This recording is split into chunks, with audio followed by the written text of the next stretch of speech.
Ya, pemirsa, pemerintah hingga kini tengah mencermati perkembangan kasus positif COVID-19 yang terus bertambah. Bahkan kenaikan kasus positif dalam 4 minggu pasca liburan di tahun ini mencapai 112,22%.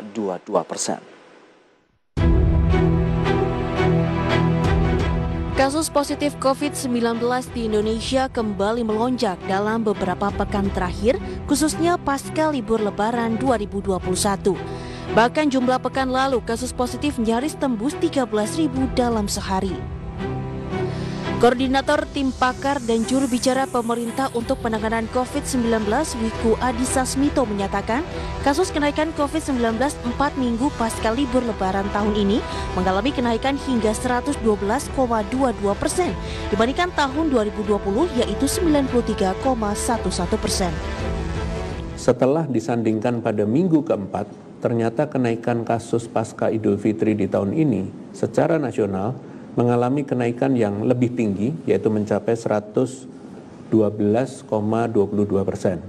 Sedangkan kenaikan kasus pada tahun 2020 adalah sebesar 93,11%. Kenaikan yang signifikan di tahun ini tidak dipungkiri terjadi karena pada minggu keempat ini, kenaikan kasusnya sangat signifikan jika dibandingkan dengan minggu sebelumnya. Sementara per 13 Juni 2021, 5 provinsi tercatat mengalami kenaikan kasus positif tertinggi yaitu DKI Jakarta naik 7.132 kasus, Jawa Tengah naik 4.426 kasus, Jawa Barat naik 2.050 kasus, Daerah Istimewa Yogyakarta naik 973 kasus, dan Jawa Timur naik 939 kasus.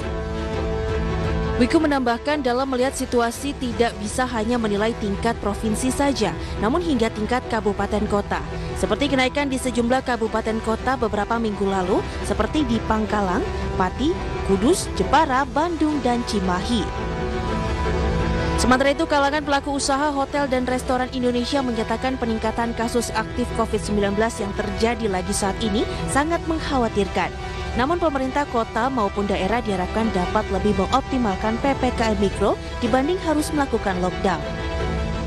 Konsistensi terhadap PPKM Mikro itu yang harusnya dikawal oleh masing lurah dan segala macam itu saya rasa nggak berjalan optimal. Kalau itu tidak berjalan optimal, kita mau melakukan PSBB atau lockdown itu juga nggak akan optimal gitu. Sebenarnya yang sudah paling pas itu adalah PPKM Mikro, itu udah betul, tapi kan masalahnya tidak optimal. Lonjakan kasus positif COVID-19 yang terjadi dalam beberapa pekan terakhir ini pun menimbulkan wacana dari sejumlah kalangan untuk menerapkan lockdown seperti yang sudah dilakukan negara tetangga Malaysia dan Singapura. Dari Jakarta, Rikian Wardi, IDX Channel.